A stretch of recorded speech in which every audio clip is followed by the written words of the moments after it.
Hi, ಇದು ನಾನು ಏನು ತೋರ್ಸಕ್ಕೆ ಬಂದಿದ್ದೀನಿ ಅಂದರೆ ಇಲ್ಲಿ ಸೈಟಲ್ಲಿ ಗ್ರಾನೈಟ್ ಕೋಪಿಂಗ್ ಅಂದರೆ ಇದೇ ನೋಡಿ. ನಿಮ್ಮ ಯೂಶಲಿ ನೋಡ್ತಿರ್ತೀರಾ. ಸೊ ಕಿಚನಲ್ಲಿ ಜಾಸ್ತಿ ನೋಡ್ತೀರಾ ಈ ಕರಿಕಲ್ಲನ್ನ, ಅಂದರೆ ಗ್ರಾನೈಟ್ ಬಂದುಬಿಟ್ಟು. ಸೊ ಇದರಲ್ಲಿ ಬಂದುಬಿಟ್ಟು ಮೆಜರ್ಮೆಂಟ್ ಹೆಂಗೆ ಮಾಡೋದಂತ ನಾನು ಹೇಳ್ಕೊಡ್ತೀನಿ.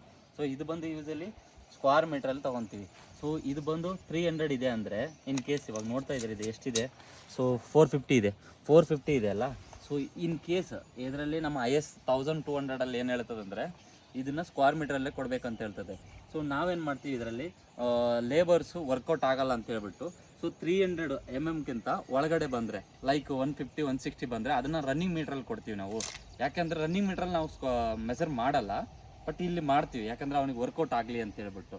ಅದಾದಮೇಲೆ ಇದರಲ್ಲಿ ಇದೇನು ನೋಡ್ತಾ ಇದ್ದೀರಲ್ಲ, ಇದು ಬಂದ್ಬಿಟ್ಟು ಎಡ್ಜ್ ಪಾಲಿಶಿಂಗ್ ಅಂತ ಹೇಳ್ಬಿಟ್ಟು. ಈ ಎಡ್ಜ್ ಪಾಲಿಶಿಂಗು ಪ್ಲಸ್ಸು ಚಾಂಪರಿಂಗ್ ಅಂತ ಬರುತ್ತೆ.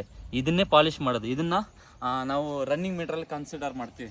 ಯಾವ ಥರ ಅಂದರೆ ನೋಡ್ತಾ ಇದ್ದೀರಲ್ಲ, ಇದನ್ನೇ ಈ ಹೆಡ್ಜನ್ನ ಫುಲ್ಲು ತೊಗೊತೀವಿ, ಅದನ್ನು ರನ್ನಿಂಗ್ ಮೀಟ್ರಲ್ಲಿ ತೊಗೊತೀವಿ. ಚಾಂಪರಿಂಗ್ ಮತ್ತು ಹೆಡ್ಜ್ ಪಾಲಿಶಿಂಗ್ ಸೇಮ್ ಮೆಜರ್ಮೆಂಟ್ ಇರುತ್ತೆ, ಸೇಮ್ ರನ್ನಿಂಗ್ ಮೀಟ್ರಿಗೆ ಇರುತ್ತೆ. ಇದನ್ನು ರನ್ನಿಂಗ್ ಮೀಟ್ರಲ್ಲಿ ಕೊಡ್ತೀವಿ ನಾವು. ಸೊ ಇದು ಇವತ್ತಿಂದು ಗ್ರಾನೈಟ್ ಮೆಜರ್ಮೆಂಟ್, ಅದು ಹೆಂಗೆ ತೆಗಿಬೇಕಂತ ಹೇಳ್ತೀನಿ. ಅದು ನೀವು ಎಕ್ಸೆಲ್ ಕಾಪಿಯಲ್ಲಿ ಇದನ್ನು ಯಾವ ಥರ ಹಾಕಬೇಕಂತ ತೋರಿಸ್ತಾ ಇದ್ದೀನಿ ನಿಮಗೆ. ಓಕೆನಾ? ನೆಕ್ಸ್ಟ್ ಫರ್ದರ್ಗೆ ನಾನು ಅಪ್ಡೇಟ್ ಮಾಡ್ತೀನಿ ನಿಮಗೆ ಎಕ್ಸೆಲ್ ಕಾಪಿಯಲ್ಲಿ.